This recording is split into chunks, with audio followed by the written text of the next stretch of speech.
Hello everyone and welcome back to another session of Dark Souls Remastered PvP and another weapon showcase. Today we are taking a look at the Murakumo, which is one of the best weapons in the entire game. Now this is a weapon that has been popular for quite a while.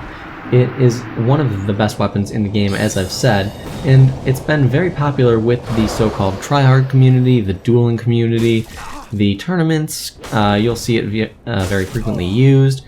And curved greatswords are becoming more popular now with the remaster, simply due to the fact that they are very easy to use, and on top of that, you will see a large amount of success in your invasions without very much effort.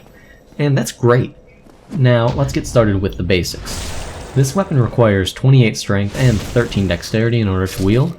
It has a 165 base damage at +5, an E scaling in strength, and a B scaling in dexterity. At +10, those change to a base damage of 226, and the scalings actually stay the same. And at +15, your base damage is all the way up to 282. Your E scaling in strength is still the same, however you've gained an A scaling in dexterity at this point. So, this weapon has a really great damage output. Its attack rating is very high due to the high base damage and the phenomenal scaling, and that is one of the pros of the weapon. The biggest pro of the weapon, however, is that you actually have an infinite stun lock on both your one-handed and your two-handed R2s. So as long as you can stun your opponent, they will be stuck in that stun lock until they're either dead or they toggle escape out. So with that, bear in mind people can and will toggle escape out.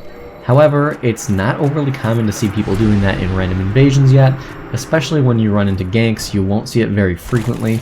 It's more common in the dueling community. You'll see it very frequently then, so be prepared and expect it. Aside from that though, other pros of the weapon, you have very wide swings on your attacks, so it's pretty easy to hit someone, especially when playing unlocked. Aside from that, your running attacks cannot be parried, so if you are using them and someone's trying to parry you, it's not going to work out well for the person parrying. Moving on from here though, with those running attacks and with your one-handed R1, if your opponent is attacking with a weapon that is linear like a spear, a halberd, something along those lines, and you position your attack so that you're running up and your opponent is along your right side, they'll miss. Their attack will just miss. So you can use that to your benefit. Get an extra hit on them, stun them a little early, start into your R1 spam and get that infinite stun lock going. It works out very well. Aside from that though, if someone actually does toggle escape your attacks, there's a good strategy to hit them again. With that strategy, what you would do is you would see them toggle, and if they are starting to roll sideways, you can actually follow up with a one-handed R2. With that one-handed R2, you'll see that it's got a very wide swing, and you take a few steps forward.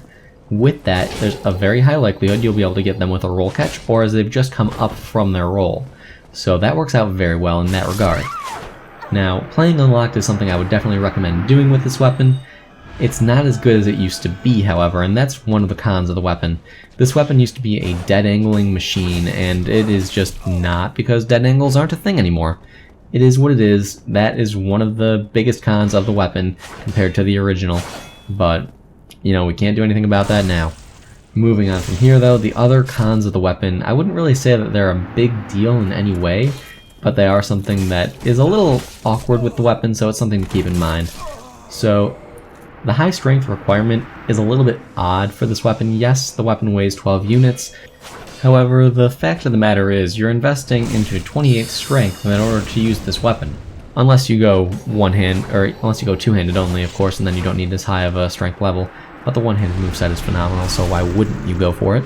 But that basically sums up the weapon. There's really nothing else to go over with it, so I'm gonna leave you guys here with the remainder of the footage. I just wanted to say thank you all for stopping by. If you enjoyed the video, feel free to give it a like, and if you feel like voting on the next weapon showcase, stop into the Discord and you can place your vote on the poll. But like I said, hope you guys enjoyed this one, and I will see you all next time.